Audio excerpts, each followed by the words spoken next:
कहा निर्मल मन जन सो मोहि पावा, मोहि कपट छल छिद्र न भावा। बोला तुम सुंदर हो, रूप हो, इससे हमें कोई मतलब नहीं, हमें तो निर्मल मन चाहिए। निर्मल मन जन सो मोहि पावा, जिसका मन निर्मल है, गंगा की भांति। गंगा में न जाने कितने पाप धुलते हैं नित्य प्रतिदिन, फिर भी ये जो गंगा मैया है वो निर्मल है, पावन है, पवित्र है। उसी प्रकार अपने मन को निर्मल गंगा की भांति बनाओ। निर्मल मन जन सो मोहि पावा, वो मुझे प्राप्त कर सकता है। और कहते हैं मोहि कपट छल छिद्र न भावा, मोहि कपट छल छिद्र ना भावा। भगवान को कपट, चतुर और चतुराई, छिद्र, ईर्ष्या, द्वेष, मात्सर्य, ये सब उनको पसंद नहीं है। उनको निर्मल मन चाहिए। जहां निर्मल मन मिल जाता है भगवान, वहीं जाकर के विराजमान हो जाते हैं। इसलिए हमें और कुछ करने की आवश्यकता नहीं है, अपने मन को ही निर्मल बना लो। अपने मन को निर्मल बना लोगे तो भगवान कहीं और नहीं है, वो तो हमारे अंदर ही बैठे हैं, हमारे हृदय पटल पे विराजमान है। वो चित्तस्थ रूप है, चित्त में विराजमान है। इसीलिए अपने मन को, हृदय को निर्मल बनाइए। और नहीं तो ये तीर्थों में जाना, धामों में जाकर के दर्शन करना, ये सब व्यर्थ हो जाएगा। खूब आपके पास हम कहें कि भैया आप बड़े सुंदर हो, बड़े सुंदर हो, और जैसे ही आप वहां से दूर होते हो आपको 10 गाली दें, हम पीठ पीछे आपकी चुगली करें, बुराई करें, तो बताओ ये चलेगा? नहीं। मनसा वाचा कर्मणा, मन से, वचन से और कर्म से, तीनों से विशुद्ध होना होगा। ये नहीं कि मन में कुछ और है, वाणी में कुछ और है, और कर्म से हम कर कुछ और रहे हैं, ये नहीं चलेगा। तीनों एक हो, जो मन में है वो वाणी में है, जो वाणी में है वही हम कर रहे हैं, तब जाकर के बात बनेगी।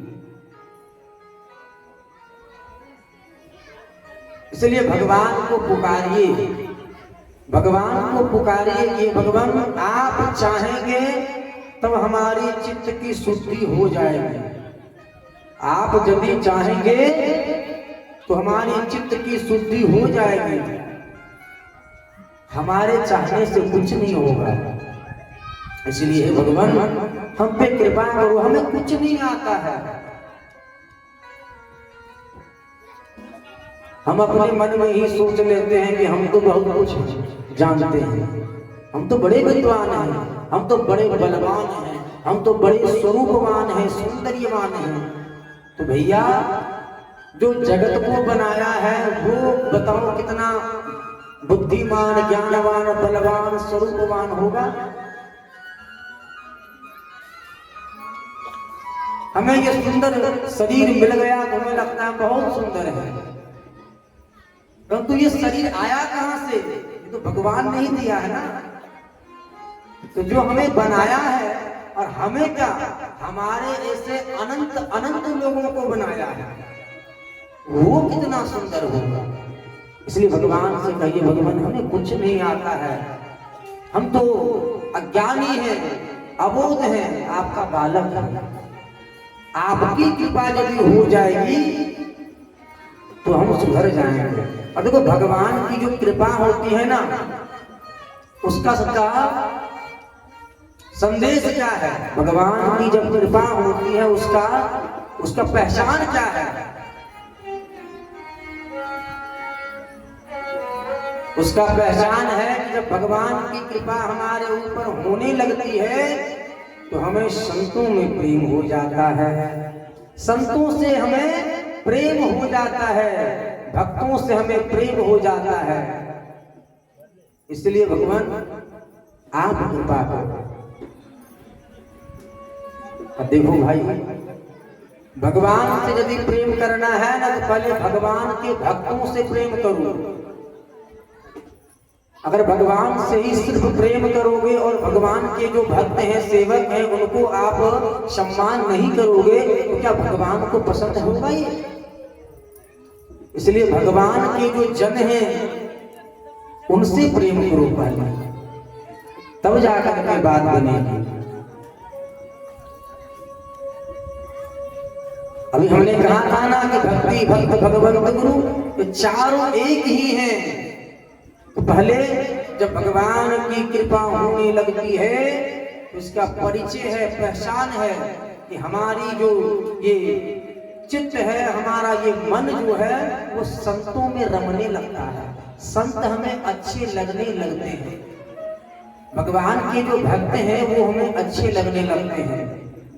संत, भक्त, गुरु, ब्राह्मण, इन सबके लिए हमारे हृदय में सम्मान उत्पन्न होने लगता है, आदर प्रेम उत्पन्न होने लगता है। तब समझो कि भगवान की कृपा अब धीरे धीरे होने लगी है। भगवान के जो भक्त हैं, संत हैं, उनसे आप वैर करोगे और भगवान से प्रेम करोगे तो बात नहीं बनेगी, बिल्कुल भी नहीं बनेगी।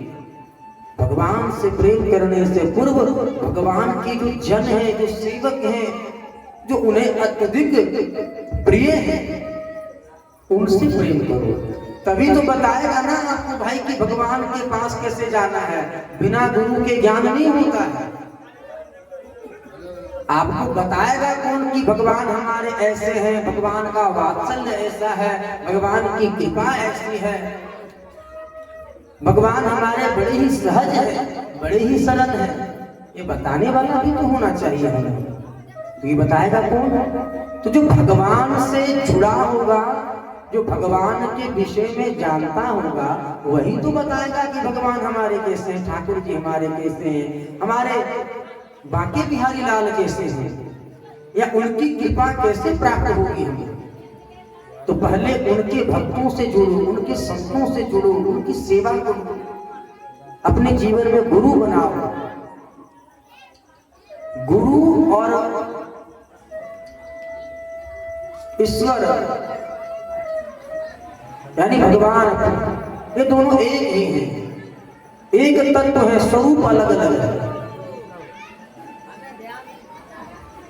और कहते हैं ना, बिनु हरि कृपा मिलई नहीं संता, बिना हरि के कृपा के संतों का दर्शन भी नहीं होता। जब उनकी कृपा होती है तब हमें संत महात्माओं का दर्शन प्राप्त होता है। आभास करो कि अगर कोई हमारे दरवाजे पे, हमारे द्वार पे संत महात्मा आ जाए तो उनका आओ भगत करो, स्वागत करो, सेवा करो, जितनी सामर्थ्य है उतनी ही सेवा करो, परंतु करो। और कुछ ना कर पाओ तो कम से कम एक गिलास पानी तो जरूर पूछो।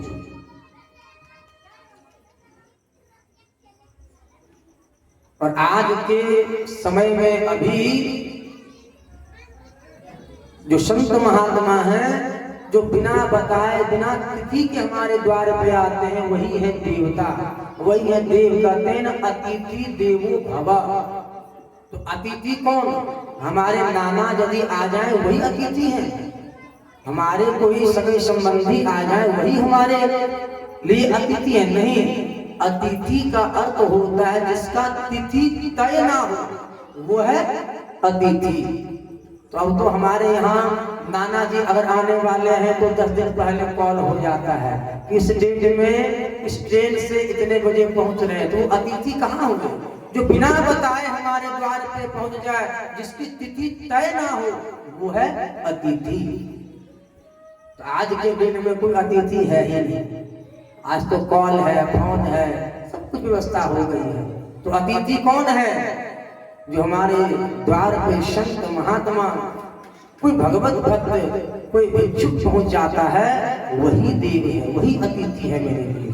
इसलिए उनकी सेवा अपने सामर्थ्य अनुसार जरूर करनी चाहिए। वो भगवान के द्वारा ही भेजा गया है। और जब दान करोगे नहीं तो फिर एक दिन आपके साथ भी ऐसा कभी परिस्थिति आया तो कोई आपको भी साथ नहीं देगा। आज उसकी परिस्थिति थोड़ी सी खराब है, तब तो वो भिक्षक या तो भिक्षुक की भांति भिक्षाटन कर रहा है। तो आज यदि हमारे पास है, भगवान ने हमें दिया तो उसको बांटो। नहीं बांटोगे तो फिर धीरे धीरे धीरे धीरे दिन खत्म हो जाएगा। इसलिए भगवान को पुकारिए, भगवान हमें कुछ नहीं आता है प्रभु, आप चाहो